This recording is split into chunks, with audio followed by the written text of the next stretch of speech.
Hi viewers, welcome back to the channel. आज हमने जिस टॉपिक को डिस्कस करना है that is pair of words, यानी ऐसे वर्ड्स को हमने देखना है जिनका पेयर होता है और उनके मीनिंग डिफरेंट होता है, उनकी स्पेलिंग भी डिफरेंट होती है बट उनकी प्रोनाउंसिएशन सेम होती है। सबसे पहला जो हमारे पास पेयर ऑफ वर्ड है that is cease and seize. पहला जो है CEASE, इसका मतलब है टू स्टॉप, यानी कि रोक देना, बंद करना।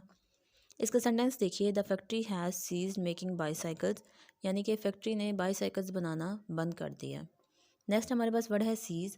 ऑल, इसका मतलब है कॉन्फिस्केट, यानी कि छीनना या फिर कब्ज़ा कर लेना। All the foreign goods have been seize, यानी कि जो भी फॉरेन गुड्स से जो भी चीज़ें थी उन पर कब्ज़ा कर लिया गया या वो छीन ली गई।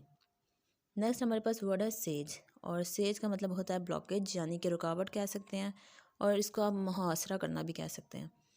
The army laid siege to that town, यानी कि जो आर्मी थी उसने क्या किया, वो जो कस्बा है उस पे उसको ब्लॉक कर दिया, उसमें रुकावट डाली या फिर उसका मुहासरा कर लिया। नेक्स्ट वर्ड है हमारे पास सीलिंग। सीलिंग हम कहते हैं रूफ़ को, यानी जो घर का छत होता है ना, कमरे का छत, उसको हम कहते हैं। The ceiling of this room is being repaired, यानी कि इस कमरे की जो सीलिंग है वो रिपेयर हो रही है। उसके बाद है सीलिंग, SEALING। इसका मतलब है फास्टनिंग विद वैक्स, यानी कि वैक्स के ज़रिए आप किसी चीज़ को जोड़ रहे होते हैं। They are sealing a packet of answer books, यानी कि वो क्या कर रहे हैं, वो सील कर रहे हैं आंसर बुक्स से पैकेट को, आंसर बुक के पैकेट्स को सील कर रहे हैं वो लोग।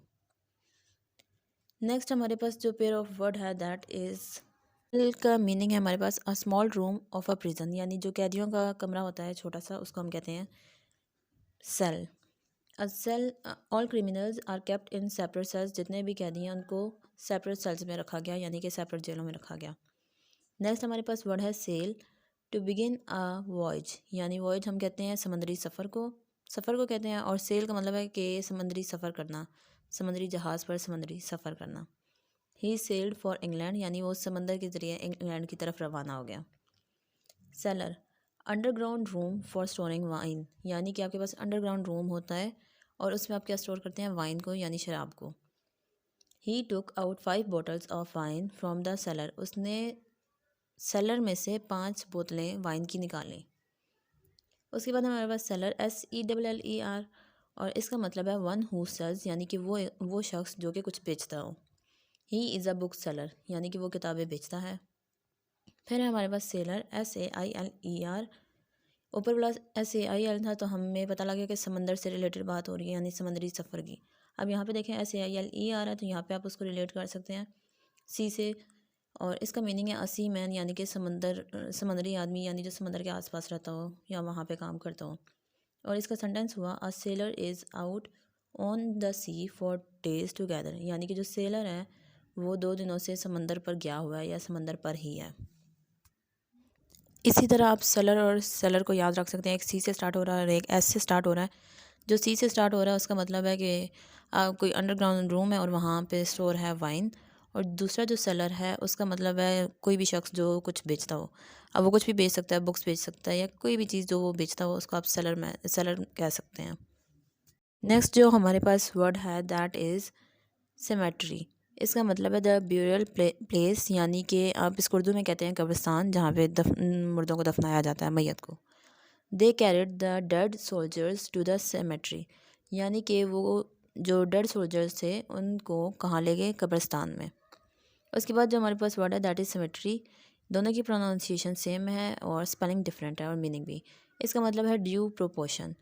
True beauty consist in symmetry and proportion, यानी कि मुनासिब, आप कह सकते हैं तनासब रखना, हम भी कह सकते हैं। ट्रू ब्यूटी यानी कि जो हकीकी खूबसूरती है ना, वो किस चीज़ में है, सिमेट्री में, हम में है, और मुनासिब तवाज़ुन और तनासब में है। उसके बाद चेयर का वर्ड है वो तो हमें ऑलरेडी पता है, यानी कुर्सी। और इसका सेंटेंस देखिए, सिट इन दैट चेयर, उस चेयर में जाके बैठ जाओ। उसके बाद वर्ड हमारे पास चेयर, यहाँ पे इसकी स्पेलिंग CHEER है, और ऊपर वाला था चेयर और ये है चेयर। चेयर का मतलब होता है टू इनकरेज, यानी कि हौसला बढ़ाना, किसी को इनकरेज करना। हेयरिंग द स्पीकर लाउडली, यानी कि वो स्पीकर को इनकरेज कर रहे थे ऊंचा ऊंचा, यानी ऊंचा ऊंचा शोर बजा के या कुछ भी करके जो है स्पीकर को इनकरेज कर रहे थे, उसका हौसला बढ़ा रहे थे। नेक्स्ट हमारे पास जो वर्ड है दैट इज़ चेस्ट, इसका मतलब होता है सिंपल यानी कि सादा आप कह सकते हैं। तो इसका सेंटेंस देखिए, he spoke in chest English, यानी कि वो बोलता है किस अंदाज में, यानी कि वो सादा इंग्लिश में बोलता है। मतलब उसकी इंग्लिश बहुत ज़्यादा कोई कमाल की नहीं होती है, बहुत ही ज़्यादा हाई लेवल की नहीं होती, बल्कि वो सिंपल इंग्लिश में बात करता है। नेक्स्ट जो वर्ड है हमारे पास वो है चेस्ट, और इसका मतलब होता है उर्दू में सीना। और इसका सेंटेंस देखिए, let me major your chest, यानी कि मुझे अपनी चेस्ट को मेजर करने दो, तुम्हारी चेस्ट को। उसके बाद है चीट, चीट और चिट। आपके पास ये दो पेयर ऑफ वर्ड हैं। जो पहला वाला है चीट, उसका मतलब है टू डिसीव, यानी कि धोखा देना। और इसका सेंटेंस देखिए, दे चीटेड एवरीवन, यानी कि वो हर किसी को धोखा देते हैं। फिर है हमारे पास chit, CHIT, chit. Small note और लेटर, यानी कि छोटा सा कोई पेज, लेटर या नोट पर कुछ लिखा हुआ हो, यानी कोई ऐसा नोट या लेटर जिस पे कुछ लिखा हुआ हो।